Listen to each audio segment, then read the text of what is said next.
Welcome to Our Hometown, the show where we take an in-depth look at some of the people and organizations that make this area unique. This month we're featuring a couple of authors from our county. Brunswick County is truly a hotbed for talent, and these two guests are no exception. First, we'll speak with Jacqueline DeGroot, a local romance writer who bases most of her novels in our area. And then we'll speak with Don Glander, a local author who has also had a love for the written word since his childhood. Stay with us for the next half hour as we explore our hometown.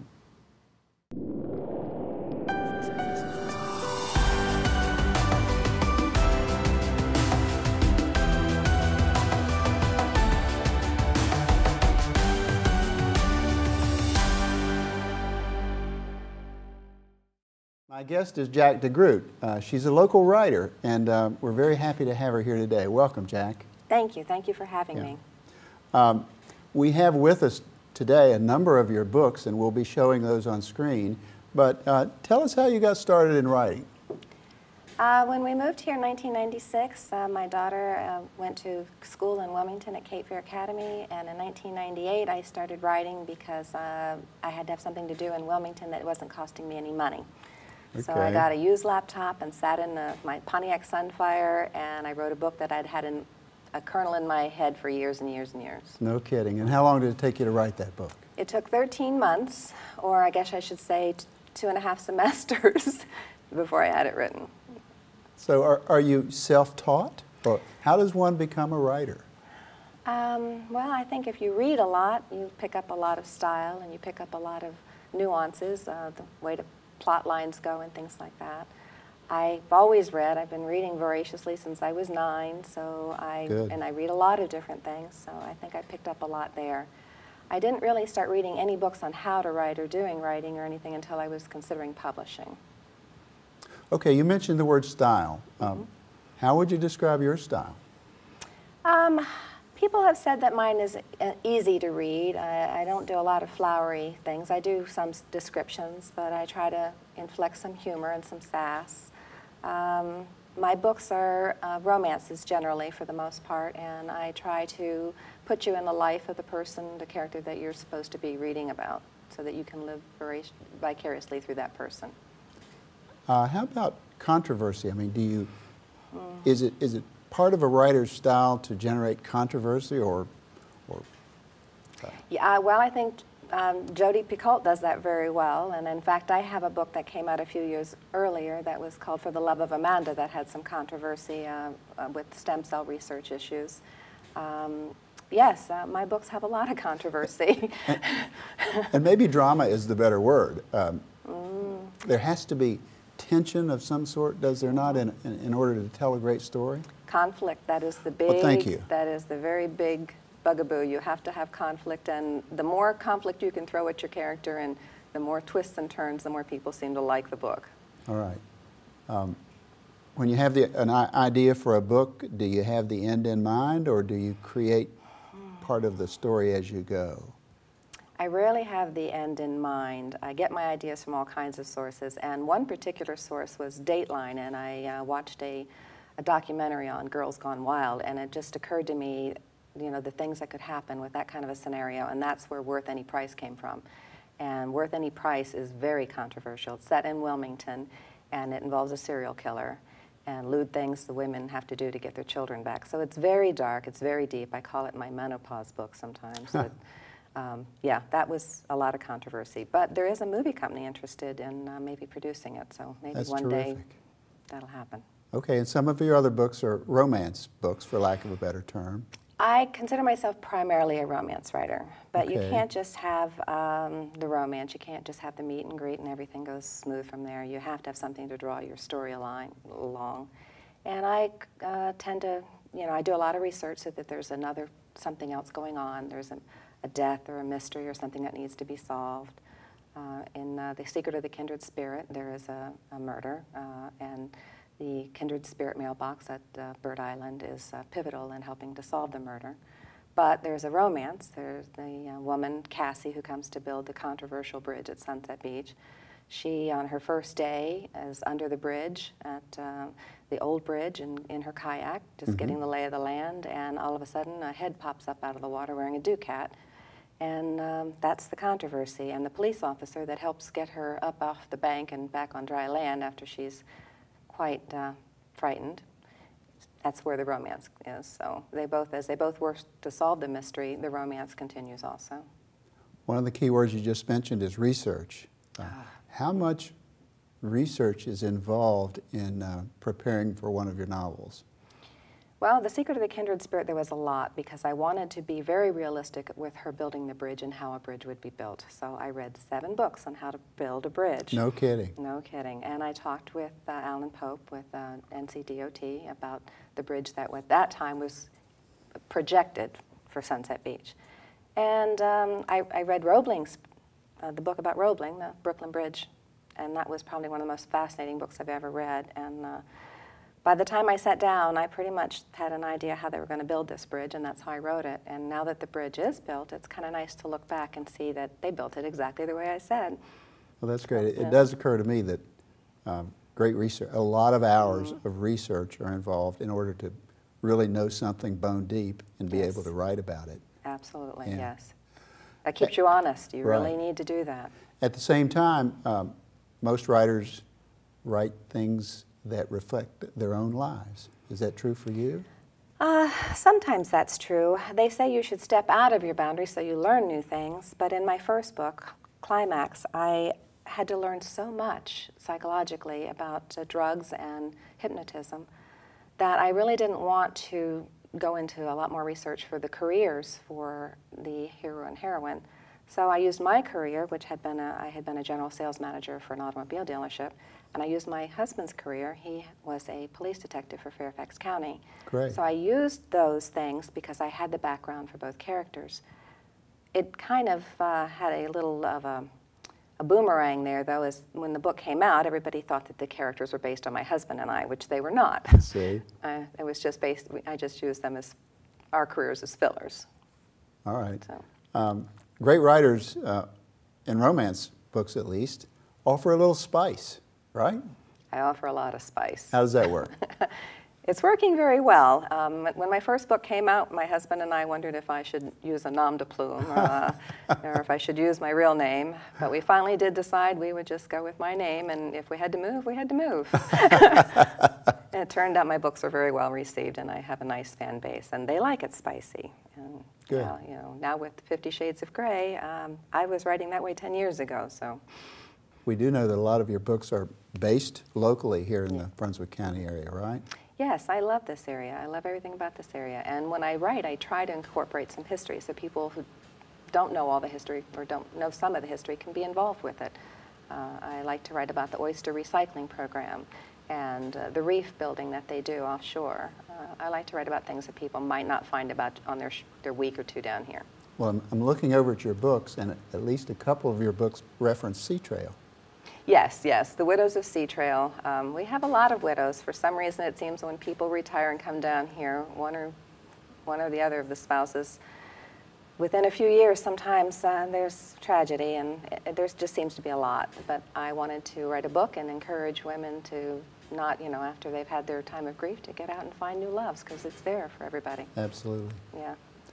Now tell us about your most recent book, which I think is called Flash Drive. Yes. Tell us about that. It's about a woman who lives at Sunset Beach. She actually lives in Ocean Ridge Plantation, and she loses her flash drive at the Food Lion at Sunset Beach. And it's about the man who finds it.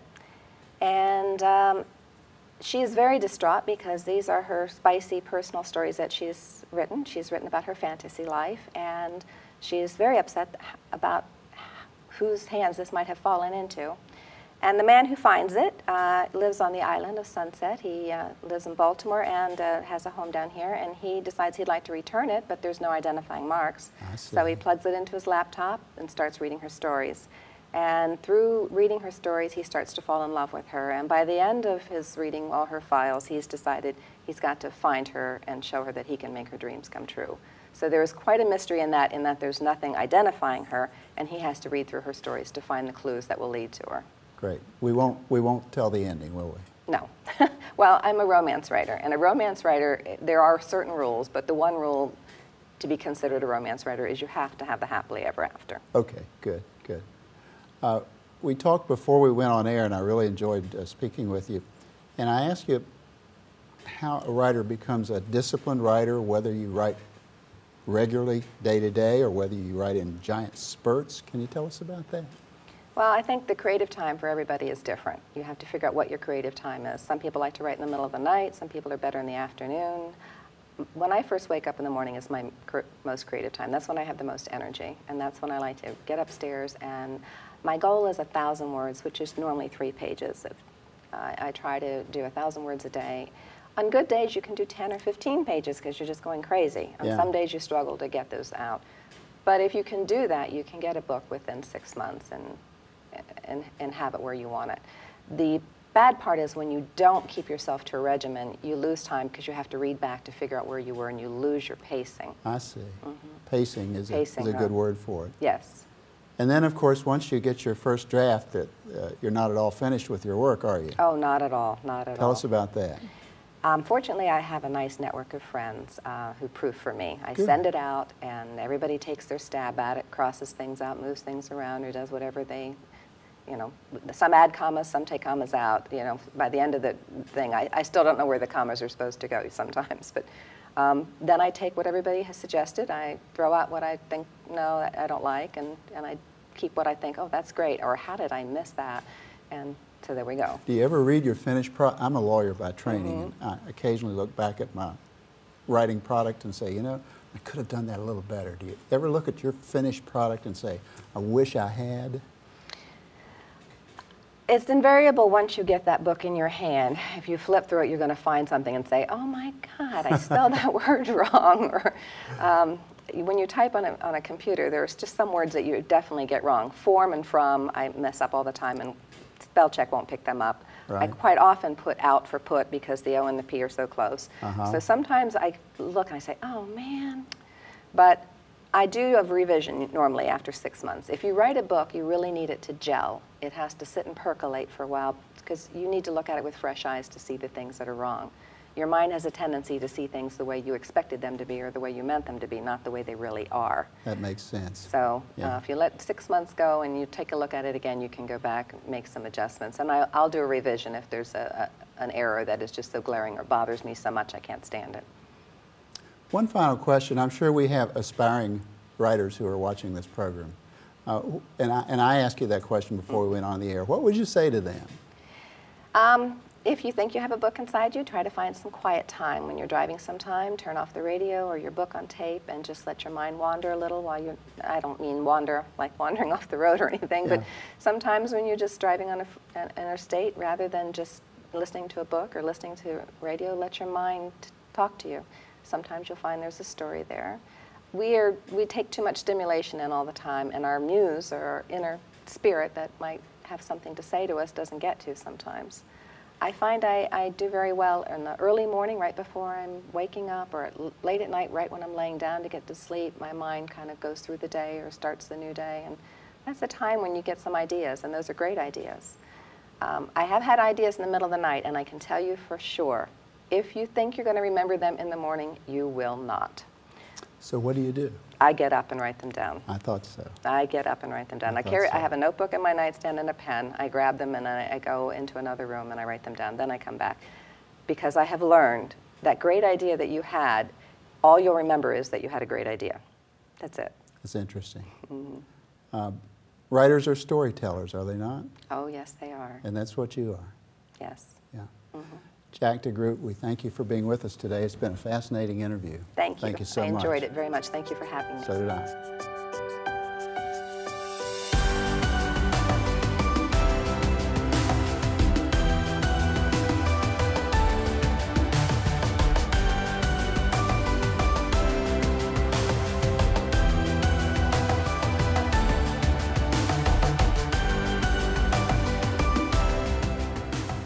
My guest today is Don Glander. Mr. Glander is a writer here in Brunswick County, and it's my pleasure to welcome you to our show, Mr. Glander. Hey, great to be here, thanks. Thanks.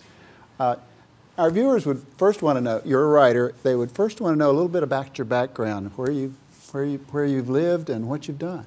Well, we've lived in a lot of places. I worked for a major corporation that moved me around quite a bit. We've lived in Pittsburgh and Minneapolis and Philadelphia and Indianapolis and several places. I was born and raised in South Jersey, but grew up in the Midwest.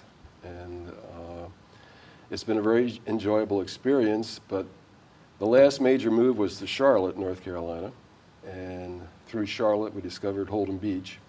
Some friends invited us down for a weekend. And, so you found Brunswick County as soon as you could. We did. And the funny thing is that we owned a piece of property at Litchfield on the golf course.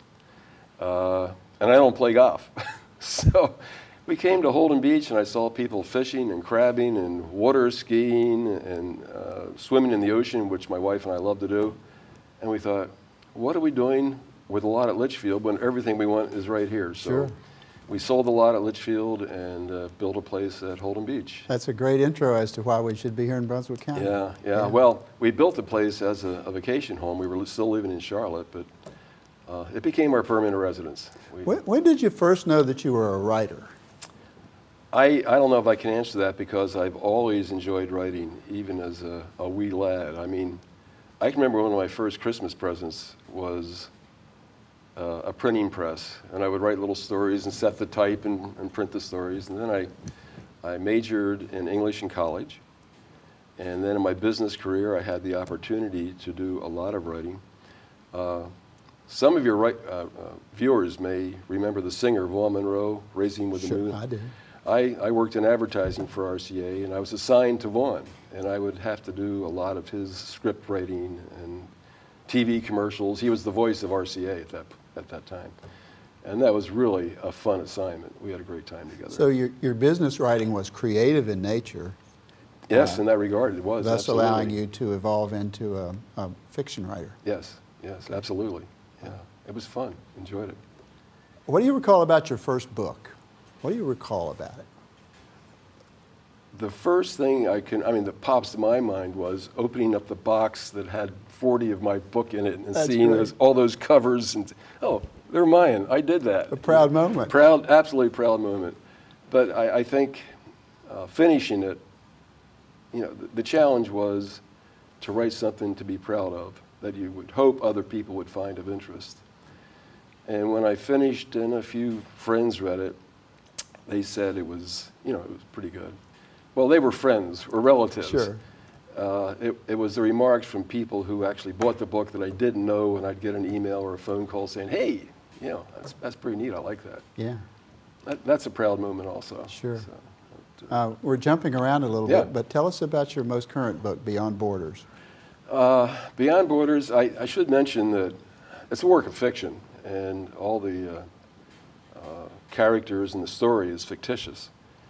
But I try, Jim, very much when I write a story to include something of social or economic interest, something that's on the scene today that's of importance.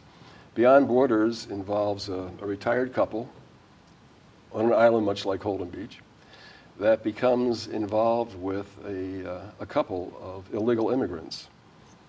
They become pretty close to them, and that leads to involvement with the Mexican mafia, and that leads to murder and kidnapping and all kinds of stuff, all kinds of good stuff, fun stuff. So I guess what I'm saying is what I try to do is to take a subject of current interest and then wrap it around a work of fiction with some neat characters so that the reader not only hopefully has an enjoyable read, but learns something about what's going on. Sure. In this particular book, I try to take both sides of the issue. I don't come down on one side or the other. I look at it from the illegal immigrants side and from the social, economic side as far as the community and the town and the government go. So I try and give both sides of the story. Your comments caused me to think of two issues. Yeah. One, drama, Mm-hmm.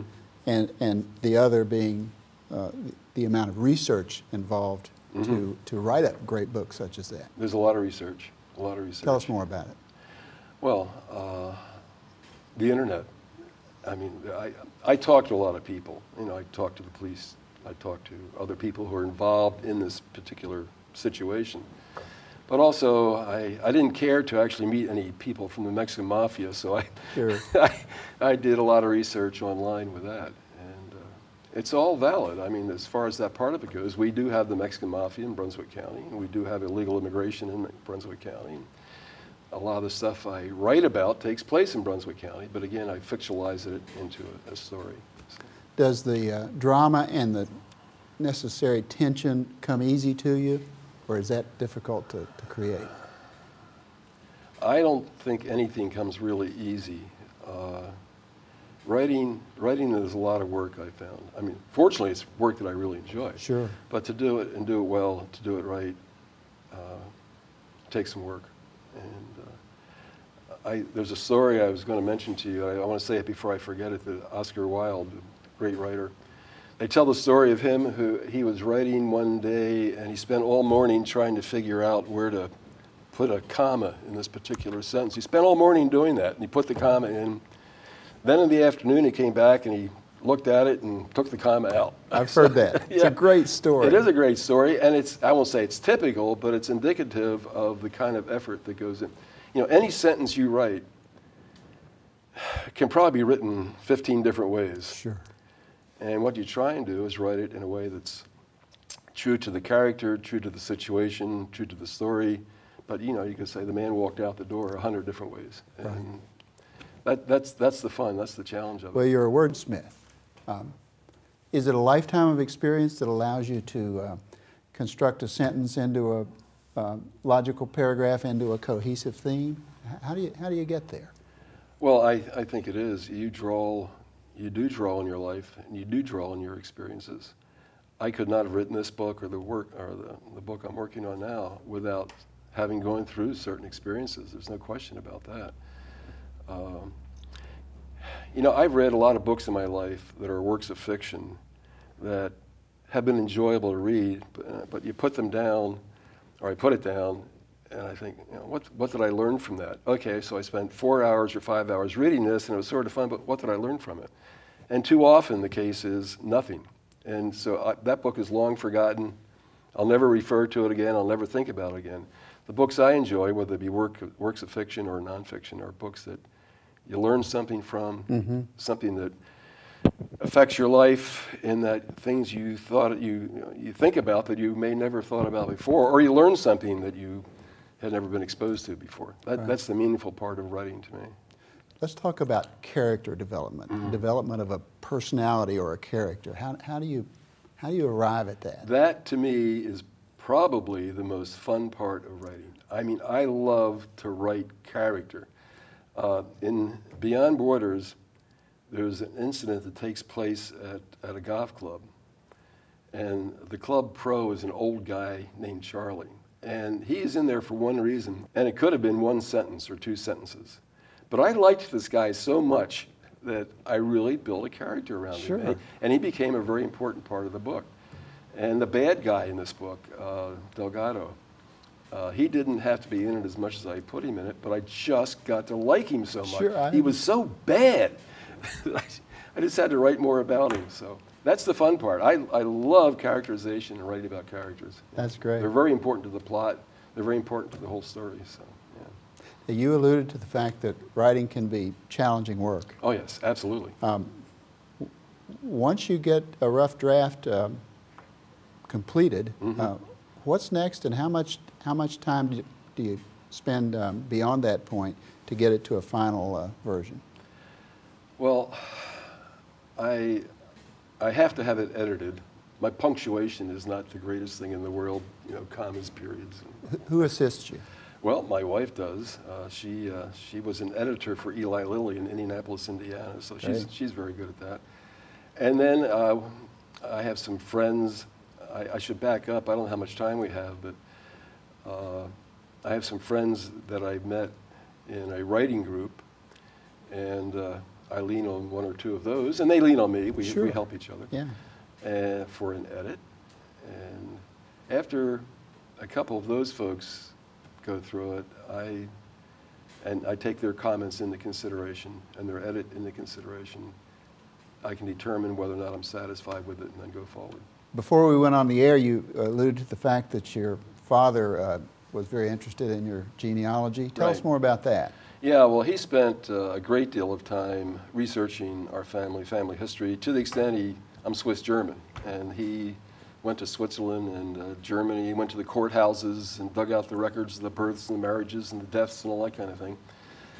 And of course, Dad passed on, and I sort of picked up that challenge from where he had ended. And that was a part of your becoming a writer. Absolutely. I enjoyed that so much. But while I was doing that, I was also writing some short essays for my own entertainment and my friends and family.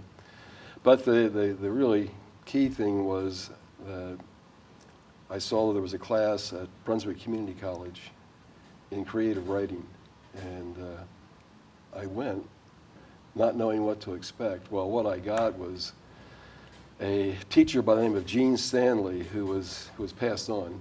She was just incredible and really encouraged me to continue writing and to get into fiction. But just as importantly, I met a lot of really neat folks there who were also taking the class. I just passed one in the hallway a minute here, Jack DeGroot, good Right. friend of mine. And we help each other, we work together. And it's just been a fun, exciting experience. I'm glad you could give a tip of the hat to Brunswick Community College. Absolutely. That's terrific. Yeah. We also want to talk about your new book. Right. Yeah. Tell us about that. I don't know the title. Okay. Well, I don't know the title either. Okay. Yes. Tell us about it anyway. I have a couple of working titles, and like I said earlier, all the characters are fictitious, the story's fictitious, but I like to bring in an element of some seriousness as to what's going on. And our coastal Carolina commercial fishermen are undergoing a tough time right now. Absolutely. Yeah. From imports, from illegal imports, of which there are tons of thousands coming into the country all the time. The cost of maintaining a boat and going fishing. I mean, a shrimper, it's tough for him to go out and shrimp and come back and break even. Just the cost of maintenance and fuel and everything else. And again, the imports, the illegal imports, and I hate to say it, but government regulation, Sure. which impairs their ability to catch what they would like to catch. So the book is full of some bad characters. Is it locally based? It is locally based. A good part of the story takes part in Varnum Town and on Holden Beach. I mean, I'd love to do it. I'd love to localize the stories like Right. that. And I've met a lot of the people from Varnum Town and in the business, and of course I know a lot of people at Holden Beach. So I try to mix that all into a story, again, that hopefully somebody, whoever reads it, will enjoy the story, but also learn a little bit about something that's happening within that industry. The lesson I take from that comment is that there's a great deal of research involved prior to being the creative writer that you've become. Oh, I don't think there's any question about it. I don't know how. Now, certainly there are a lot of people a lot smarter than I am that can write a work of fiction, but I don't see how you can do it without having some knowledge of what you're writing about. I mean, you just can't pull it out of the air. Right. But again, this whole thing's a fun experience for me. I love it, and getting to know all these folks and learning what their problems are and what their lifestyles are like. It's great. It's super. Our viewers will enjoy the interview as much as I have. It's been a real pleasure. I do want to finally conclude by asking if your book is available locally. Yeah, this book is available at the local bookstores, and of course it's available through Amazon.com. And it's called Beyond Borders. Now, the best thing to do if you're going to go through Amazon.com is to put my name in, because there must be 10,000 titles with borders or beyond, and they all pop up. But if you put my name in, then this book will come up. Yeah. But yeah, it's available like at the Bookworm at Holden Beach and other local bookstores. Good. So, yeah. Don Glander, thank you. I've enjoyed the interview. It's been my pleasure. Thanks so much. Thanks a million. Appreciate it.